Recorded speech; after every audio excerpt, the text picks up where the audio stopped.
इसमें बीच में 2 सालगिरह निकलेंगे, कैसे करेंगे?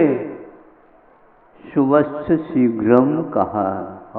ये कहावत तो है ही, लेकिन फिर भी एक बार लक्ष्मी भीतर पहुंच जाती है और व्यवस्थित हो जाती है, तो सरस्वती वहां तक नहीं पहुंच पाती।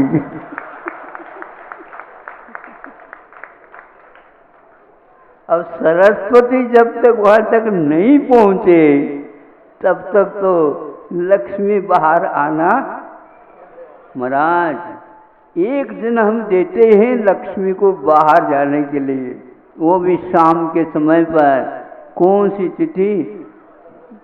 धनतेरस के दिन। हाँ, लेकिन वो भी बाहर जाने के लिए नहीं, बाहर से आने के लिए। वेलकम, वेल गो नहीं, जाने की बात मत करो। तो बुद्धि क्या कहती है? सरस्वती इसका कल्याण हो ऐसी मति बनाना चाहती है, लेकिन लक्ष्मी इस ढंग से वहाँ पर जा कर के बैठ गई तो वहाँ से हटने का नाम ही नहीं है। इसलिए आप लोगों को सोचना है, समझना है, और जो कार्य शुभ होता है उतना तो अपने को करना ही है। पहले के लोग इसको इस ढंग से संकल्पित करते थे, हमें तो 1 वर्ष में प्रतिशत में इतना निकालना ही है। वह प्रतिदिन निकलता जाता है, अथवा 1-1 महीने में, हफ्ते में निकलता जाता है, उसको हाथ लगाना ही नहीं। वो क्योंकि वो दिया हुआ है, वह हमारा है ही नहीं। जब इस प्रकार दृढ़ निश्चय करते हैं, तब कहीं जाकर के वह मोह माया जो है बाहर निकलती है, नहीं तो वह निकलने का नाम नहीं लेती। निकलने का नाम नहीं लेते, क्योंकि मोह ही ऐसा होता है। सेठ जी सब लक्ष्मी एकत्रित करके रह गए, जब उनका अवकाश भी हो गया, उनका अवसान हो जाता, उस समय में भी सेठ जी को बाहर निकालना बहुत कठिन होता है, क्योंकि रोने वाले धोने वाले तो इतने लगे रहते हैं, वो छोड़ ही नहीं पाते। आप लोग तैयारी के साथ खड़े हैं, अर्थी खड़ी है, लेकिन वहाँ पर झूम रहे हैं सब लोग, कोई भी अनुमति नहीं दे पा रहे हैं। जीवित अवस्था में क्या होता होगा तो आचार्य कहते हैं बहुत कठिन। एक बार बंध गया, एक बार बंध गया, वैसे बंधा हुआ नहीं दिखता, लेकिन वचनों से एक बार बंध जाता है तो वो इधर उधर खिसक ही नहीं सकता। ऐसे व्यक्ति जो जेल में पहले बंद हो गए, समय पाकर वो बाहर आ गए, उनको निकाल दिया गया, लेकिन फिर भी कोई भी गलती शहर में हो जाए, गांव में हो जाए, सर्वप्रथम उन्हीं का नाम पहले आ जाता। पहले उनको पूछो, सुन रहे हो आप? क्योंकि वह पक्का हो चुका है। हाँ, उसी प्रकार मोह के कारण ऐसे होते वो बाहर आ ही नहीं सकते। इसलिए सोच विचार करके आप स्वतंत्र हो, लेकिन फिर भी मैं कहता हूँ आपकी स्वतंत्र होते हुए भी धार्मिक कार्य में परतंत्र यदि वह पैदा कर देती है तो आप पश्चाताप के सिवा और कुछ भी नहीं कर सकते। ऐसे ऐसे कर्म बंधते हैं, आप देखते रह जाएंगे, उसमें आपके भाव तक नहीं हो पाते। इसलिए आप लोग संपर्क बनाए रखो, अच्छे अच्छे कार्य जो करता है, ताकि वे आपको प्रेरित करते रहें और उन प्रेरणाओं को लेकर के हम अपने कार्य को थोड़े बहुत करने का विकल्प कर सकते हैं। वो भी आपके लिए सहयोग दे सकते हैं और आपकी भी उपस्थिति उनके लिए प्रेरणादायिनी हो सकती है। इस प्रकार गृहस्थाश्रम में आप लोग धर्म ध्यान की अपेक्षा से ऐसी भूमिकाएं बनाए रखो जिसके द्वारा आप लोगों के लिए सहूलियत, अनुकूलता प्राप्त हो सके। विषयों में जैसे कर्ज लेकर के भी आप शादी ब्याह वगैरह कर लेते हैं, वैसे तो करने के लिए आचार्यों ने कहा नहीं धार्मिक कार्य के लिए, किंतु हमेशा हमेशा अनुष्ठान की अपेक्षा से हम स्मृति रखेंगे तो थोड़े बहुत निकलता हुआ जो रहता है तो कालेन संचीमानः परमाणुरपि मेरोर जायते। ये कहाँ है, संस्कृत में लिखा गया है कि समय समय पर निकली हुई राशि वह कितने रूप धारण करते हैं, कालांतर में सुमेरु के बराबर उस राशि का नाप हो सकता है। यानी हम अपने भावों को हमेशा हमेशा बनाते रहें। द्रव्य से यदि नहीं भी होता तो भी आपका भाव द्रव्य से निकालने के बारे में था, इसलिए वह आपके लिए कार्य कर ही देगा। मन यदि आपका है तैयार तो वचन भी है, तो कार्य नहीं भी हुआ तो भी उसका फल मिलता है। लेकिन ऐसे ही करते जाए, नहीं ये प्रमाद हो गया, यह कषाय हो जाएगा। हम करना चाहते हैं, पूर्व में किए हुए कर्म के अनुसार ही कार्य होता है, इसलिए वह नहीं कार्य हुआ, किंतु फिर भी हमने भाव तो बनाया और भाव बनाने का भी फल होता है। इस प्रकार मन को आप इस ढंग से बांधिए जो आपके संकल्प के लिए वह साधक बन सके, बाधक न बन सके, और आपका वह द्रव्य एक प्रकार से त्याग के योग्य, दान के योग्य है, तो समय पर व्यवधान भी उपस्थित नहीं होगा। नहीं तो संसार दशा में चिपकन की क्रिया प्रत्येक समय में होती रहती है और जिस समय वह अवसर आता उस समय हम तदनुकूल व त्याग अधिक नहीं कर पाते। ऐसे पुराण ग्रंथों से ज्ञात होता है, बड़े बड़े से साहूकार ही नहीं, महापुरुषों में भी ये कार्य समय पर नहीं होते हुए देखने में आता है और सामान्य जगत के द्वारा भी वह कार्य संपादित हो जाता है। इसलिए कार्य समय पर संपादित होता है, उसका महत्व बहुत होता है। बाद में आप कुछ भी करो, क्योंकि फसल आकर के खड़ी हो गई, फिर बाद में बादल घटाएं आ गए काली काली, तो उन घटाओं से हमारा अब क्या प्रयोजन है। भक्तामर जी में आता है ना, भक्तामर जी में निष्पन्न शाली वनशालिनी जीवनों के कार्यम किया जलधरई, जलभार नम्र ही जलधरई किम प्रयोजनम।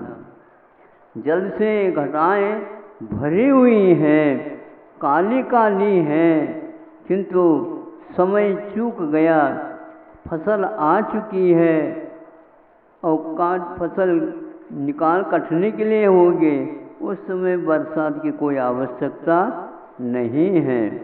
इसलिए कई लोगों के पास संपदा आ जाती है, लेकिन वो कुछ काम कर नहीं सकते, तो उस संपदा का कोई भी प्रयोजन नहीं हो पाता है।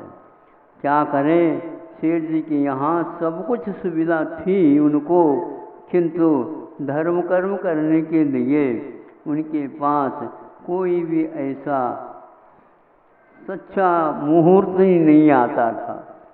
वह बहुत समझते थे, लेकिन वह मुहूर्त अपने जीवन काल में नहीं कर पाए। संभव है पूरे जीवन में उन्होंने इसी प्रकार कार्य करने को मना किया हो किसी को, और यदि दान इत्यादि देने में विघ्न डाला हो, तो आज उनके जीवन में कार्य नहीं हो पाता।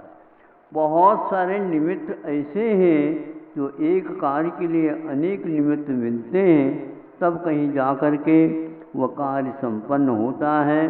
इसलिए भावों के दरिद्रता को दूर करने के लिए, उदारता को अपनाने के लिए, और बाहरी वातावरण भी इसी प्रकार, संगति भी इसी प्रकार की रखेंगे, तो अवश्य ही वो कार्य फलीभूत हो सकता है। आप याद रखेंगे, बारात आई है और आपकी बर्फी उस समय को किसी को नहीं दे पाए, इसमें आपकी कितनी भूल बड़ी है। याद रखना और कह देना महाराज जी ने आज क्या कहा और कुछ नहीं कहा। बड़ी बात हमारी कह दी, सभी लोग हमारी ओर देख करके हंस रहे थे। हमारी भूल कैसी हो गई है। तो भूल तो ऐसे ही होती ही रहती है, और समय पर जब लोग हंसते हैं तो उस हंसने को हम सहन नहीं कर पाते। बताओ, सहन कर पाए जाएंगे? अरे हमारी कैसी बुद्धि हो गई, सब लोग तो सब अच्छे कार्य कर गए, पर हमारा तो उसी मोहल्ले में रह करके देखो कैसे हमारी नसीब है। तो यह नसीब क्या है बताओ? नसीब ये होठ है महाराज जी ने।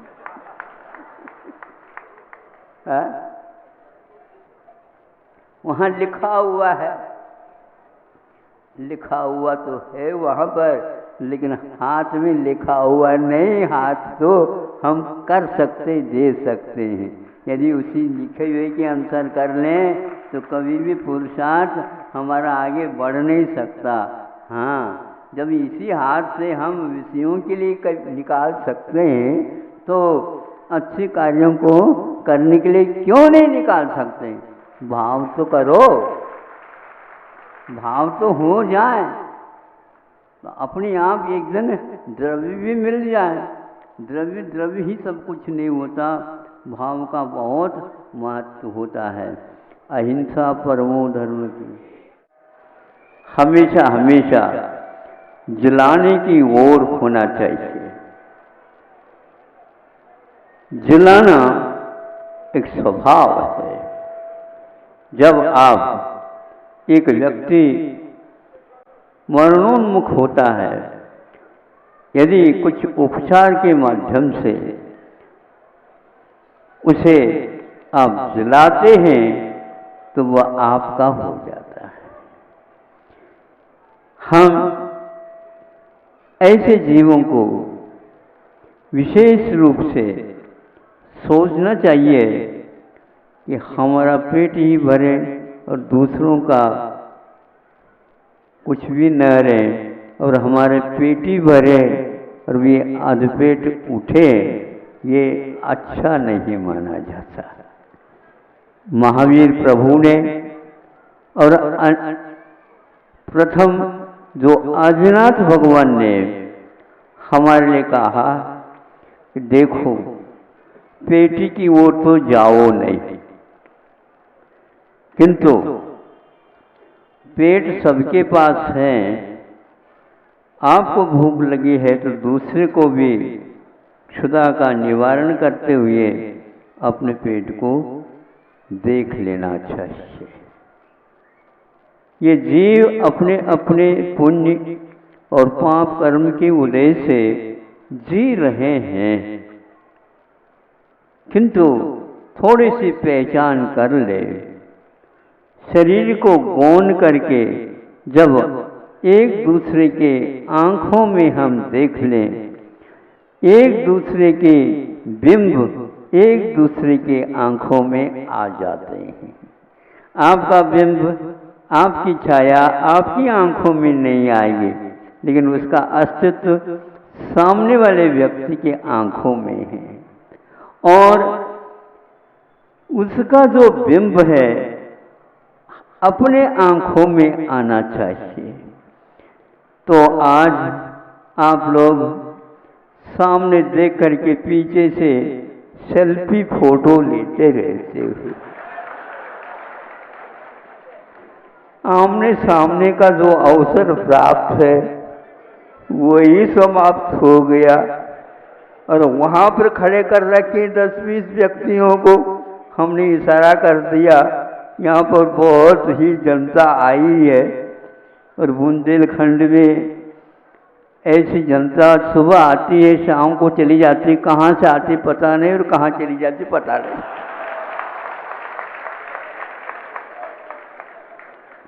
पहले से ही नेता लोगों को विज्ञापन देना पड़ता है कि मैं वहाँ पर मिलूंगा, मैं वहाँ पर मिलूंगा, और इकट्ठा करते रहते हैं और क्या क्या देना पड़ता है ये हमें ज्ञात नहीं होता।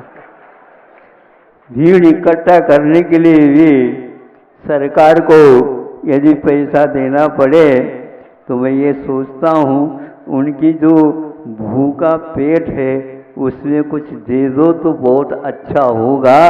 ये सारा का सारा करने की कोई आवश्यकता नहीं है। तो ये अनेक जीव जी रहे हैं और अनेक जीव जी रहे हैं अनंत काल से, किंतु हम इनके स्वभाव की ओर देखते हैं तो एक ही नजर आते हैं, हर एक के पास आत्मा विद्यमान रहता है। कृषि प्रधान यह भारत भूमि है। हमने सुना था अभी जो आए हैं वे सारे सारे किसान हैं। कौन आए हैं? और टोपी कम पहनते हैं और गमछा